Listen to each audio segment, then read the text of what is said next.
Hello, government students. Today we're going to be covering Notes 2.1 about the Congress. Your essential question, what is the legislative branch and what do they do? Just a quick reminder about our notes. Remember, all sets of notes need to have a title, need to have your essential question, and need to have a summary at the end. So today we're going to be diving into the three branches of government. We're going to start with the legislative branch. So the legislative branch has two different houses. As the Constitution created, we have the House of Representatives and we have the Senate.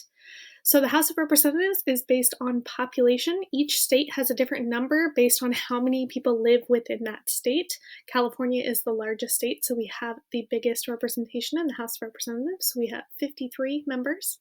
And then the Senate is equal, doesn't matter what the size of the state is.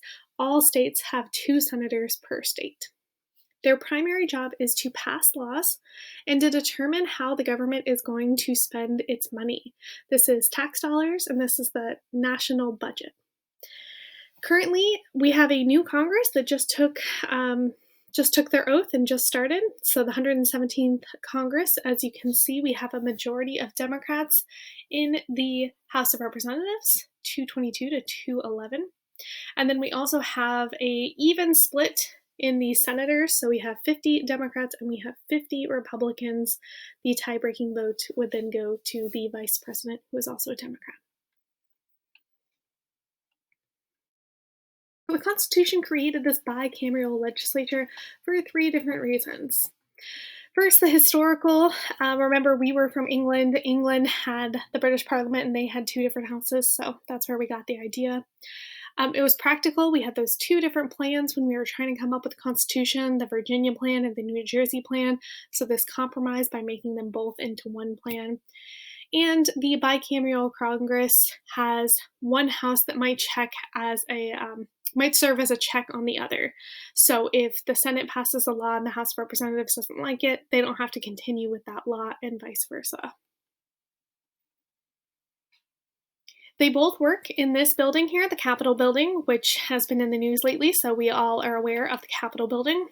On one side is the House of Representatives, and the other side is the Senate.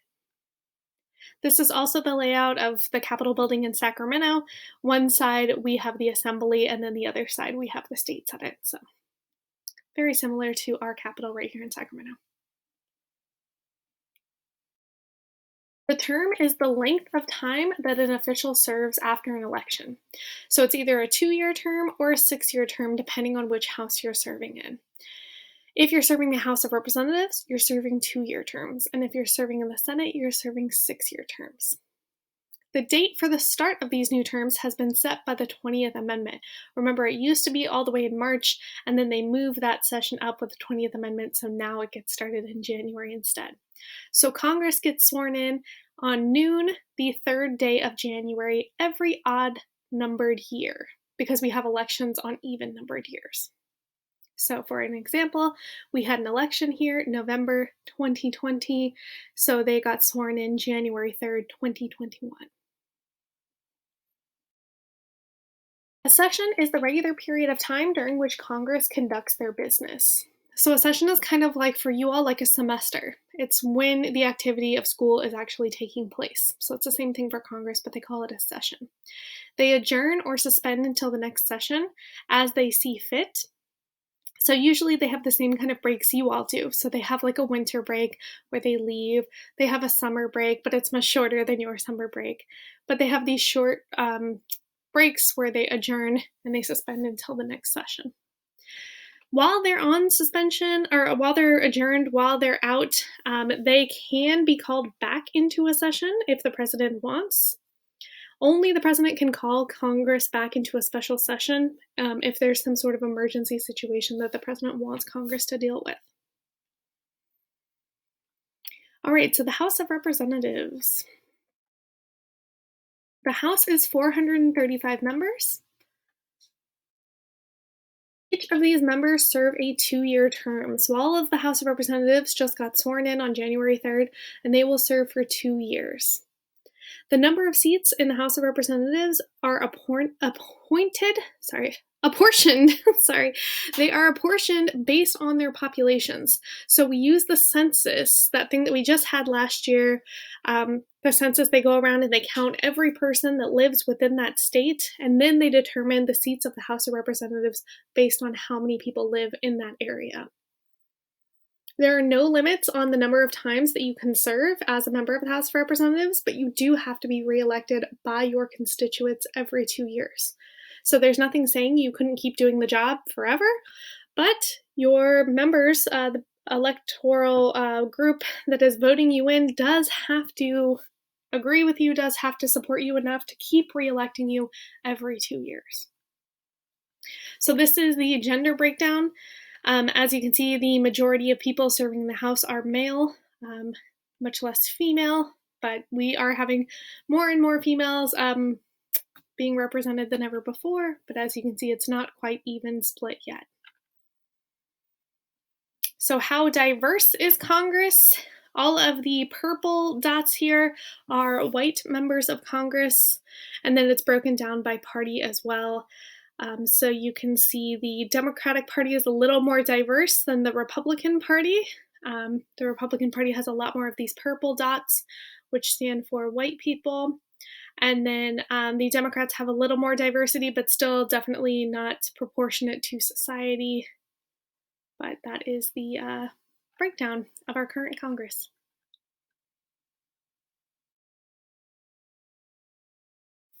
All right, reapportionment is how we redistribute the seats in the House of Representatives.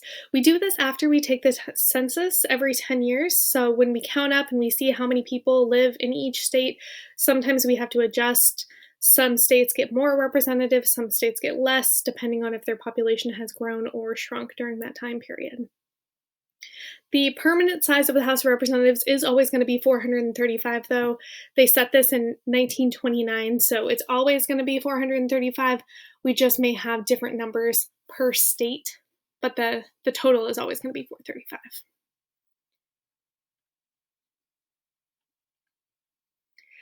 So this is the current apportionment that we have in the United States today based on the 2010 census. They're still finishing up the 2020 census, so they haven't quite changed that yet. But as you can see, California has 53 because we have the largest population, whereas some states like Hawaii only have 2, Alaska only has 1, North Dakota only has 1. Some states that are very small only have 1 member of the House, whereas we have 53 because of our massive population. These are the projected changes. We don't quite 100% know yet, but these are the projected changes based on population changes over the last 10 years. So some states like Texas and Florida have really increased their population, so they might be getting more, whereas a lot of these states up in the north, Ohio, Pennsylvania, New York, they've lost some numbers in their populations. Their populations have shrunk, so they might lose seats in the House of Representatives. Elections for Congress are held on the Tuesday after the first Monday in November of each even-numbered year. Now that sounds confusing, so we're going to go over that one more time. So it's the Tuesday after the first Monday in November. So that means Election Day is never going to be on November 1st because it's always going to be after the first Monday. So for this past year, we had November 1st was a Sunday, November 1st. Yeah, November 1st was a Sunday, November 2nd was a Monday, and November 3rd was the Tuesday, and that was Election Day. So we were able to have an election on that first Tuesday of the month because it was after the first Monday. So it's always the Tuesday after the first Monday in November of each even-numbered year. So 2020. So this is 2021. We won't have a congressional election this year. Off-year elections are the congressional elections that are held in between presidential elections. So this past election in 2020 was a presidential election. That's why we had so many people participating. The next election that we're going to have for Congress will be in 2022. There'll be less people participating because people generally don't participate as much in elections if they're off-year elections.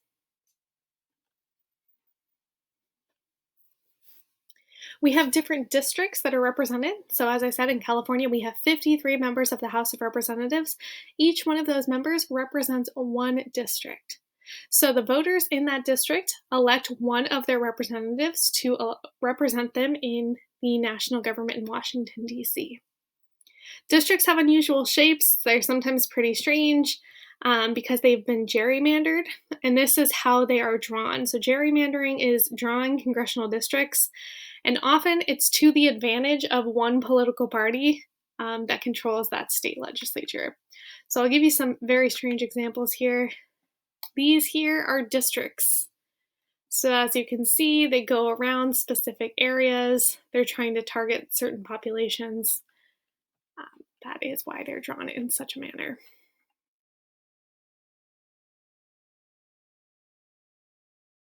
So if you want to serve as a member of the House of Representatives, the Constitution says you have to be 25 years old to be a member of the House of Representatives.